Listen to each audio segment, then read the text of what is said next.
तो आप देख रहे थे फास्ट 50 में देश और दुनिया की हर बड़ी खबर आई है। अब आज की बड़ी खबर पर नजर, जो कि महाराष्ट्र से है।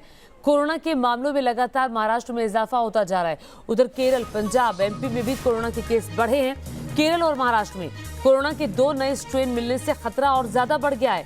ये जो नई स्ट्रेन है ये N440K है और E484K। 2 वायरस पाए गए हैं। कोरोना के 16,041 नए मामले सामने आए हैं। महाराष्ट्र में 8,807 नए मामले सामने आए हैं। आइए कोरोना के मामलों पर एक रिपोर्ट आपको दिखाते हैं।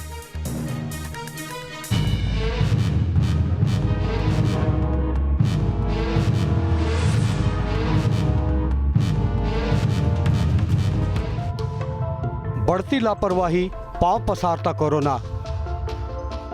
महाराष्ट्र समेत कई राज्यों में फिर डराने लगा कोरोना। नए स्ट्रेन मिलने से बढ़ा कोरोना के फैलने का खतरा। देश के कम से कम 3 सूबों में एक बार फिर कोरोना दबे पांव आगे बढ़ रहा है।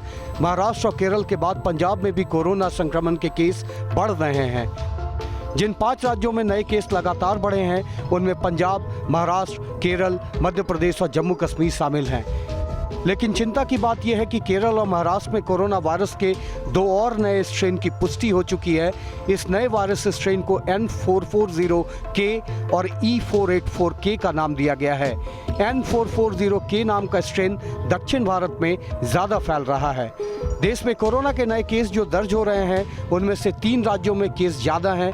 बुधवार को देश भर में कोरोना के 16,041 नए मामले सामने आए, जबकि 128 मरीजों ने दम तोड़ दिया। महाराष्ट्र में बुधवार को 8,807 संक्रमितों की पहचान हुई, जिसमें 80 लोगों की मौत हो गई। केरल में बुधवार को 4,106 नए संक्रमितों की पहचान हुई, जिसमें 17 मरीजों की जान चली गई। पंजाब में बुधवार को पिछले 2 महीने में अब तक के सबसे अधिक संक्रमण के 566 नए मामले सामने आए हैं, जबकि मध्य प्रदेश में बुधवार को 346 लोगों की कोरोना रिपोर्ट पॉजिटिव आई और 2 लोगों की मौत हुई। कोरोना के नए मामले सामने आने के बाद केंद्र सरकार भी सक्रिय हो गई है। केंद्र सरकार ने 10 राज्यों में high level multi disciplinary team का गठन किया है। केंद्र का यह दल महाराष्ट्र, केरल, छत्तीसगढ़, मध्य प्रदेश, गुजरात, पंजाब, कर्नाटक, तमिलनाडु, पश्चिम बंगाल और जम्मू कश्मीर भेजा गया है। सेंट्रल टीम का काम इन राज्यों को कोरोना प्रबंधन में मदद करना है। इधर देश में कोरोना के बढ़ते मामलों को देखते हुए दिल्ली सरकार अलर्ट हो गई है। अब मध्य प्रदेश, छत्तीसगढ़, महाराष्ट्र, केरल और पंजाब से दिल्ली आने वाले लोगों को नेगेटिव RT-PCR दिखाने पर ही दिल्ली में एंट्री मिलेगी। यह नियम 27 फरवरी से 15 मार्च तक लागू रहेगा। इतना ही नहीं, Europe, UK, middle east, Brazil और साउथ अफ्रीका से दिल्ली एयरपोर्ट के T3 पर लैंड करने वाले तमाम यात्रियों को सोमवार रात 12 बजे से RT-PCR टेस्ट अनिवार्य होगा। इस बीच उत्तराखंड और दिल्ली के बाद अब बंगाल में भी महाराष्ट्र, केरल, तेलंगाना और कर्नाटक राज्य से आने वाले लोगों के लिए कोरोना टेस्ट अनिवार्य कर दिया गया है। इन राज्यों के नागरिकों को बंगाल में एंट्री से पहले RT-PCR टेस्ट कराना होगा।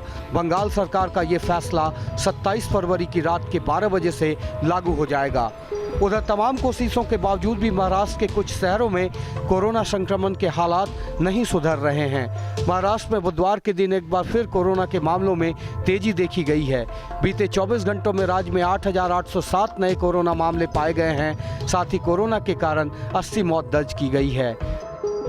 महाराष्ट्र में पिछले 5 दिनों में आए कोरोना मामलों की बात करें तो 24 फरवरी को 8,807 नए केस और 80 मौत दर्ज की गई। 23 फरवरी को 6,218 नए केस और 51 लोगों की मौत हुई। 22 फरवरी को 5,210 नए मामले सामने आए और 18 लोगों की मौत हुई। 21 फरवरी को 6,971 संक्रमण के नए मामले आए और 35 लोगों ने जान गंवाई।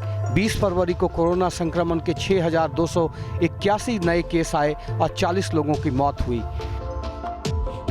इसके अलावा मुंबई में मौजूद एशिया के सबसे बड़े स्लम धारावी में भी बुधवार के दिन एक साथ 10 कोरोना मामले पाए जाने से धारावी में एक बार फिर कोरोना का संकट बन आया है। महाराष्ट्र में आम लोगों को तो छोड़िए, जनप्रतिनिधि तक लापरवाही बरतते नजर आ रहे हैं। ये तस्वीरें महाराष्ट्र के वाशिम की हैं, जहां वन मंत्री संजय राठौर पोहरा देवी मंदिर में दर्शन करने गए थे। मंत्री जी के कार्यक्रम में 16 गाड़ियों का काफिला और हजारों की भीड़ उमड़ी। अब 10,000 लोगों के खिलाफ केस दर्ज कर कड़ी कार्रवाई की बात कही जा रही है। आपको डर नहीं लग रहा है कोरोना का? डर तो लग रहा है, लेकिन जो हमारे ऊपर बीत रही है वो डर कोरोना से भी ज़्यादा है। बोल रहे कि नियमों का उल्लंघन, शासन ने भी ध्यान देना चाहिए ना कि हमारा GR आज पढ़ेंगे तो हम कल यहाँ से जाएंगे। वहाँ एसी में बैठकर बोलना ठीक है, लेकिन हमें यहाँ कुछ खुशी नहीं है यहाँ बैठने की। हमारे घर वाले रोज सुबह शाम फोन कर रहे हैं, हम पगार के लिए, हमारे रोजी रोटी के लिए बैठे। मुंबई के आज़ाद मैदान की ये तस्वीरें हैं जहां तमाम बंदिशों के बावजूद महाराष्ट्र के विदर्भ, मराठवाड़ा, पश्चिम महाराष्ट्र से टीचर आज़ाद मैदान में जुटे हैं। तमाम नियम कायदों को ताक पर रखकर यहां आंदोलन चलाया जा रहा है।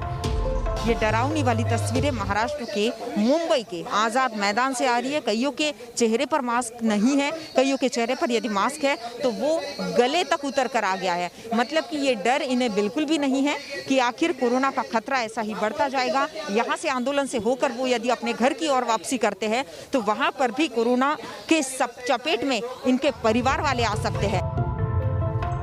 मुंबई में बढ़ते कोरोना मामलों के बीच बीएमसी अब सक्रिय हो चुकी है। संक्रमित लोगों के संपर्क में आने वालों की कॉन्ट्रैक्ट ट्रेसिंग की जा रही है, तो क्वारंटीन एंड आइसोलेशन सेंटर में फैसिलिटी भी बढ़ाई जा रही है। इस वक्त मैं मुंबई के ही एक सीसीसी यानी कि कोविड केयर सेंटर में मौजूद हूँ। आप तस्वीरें देखिए।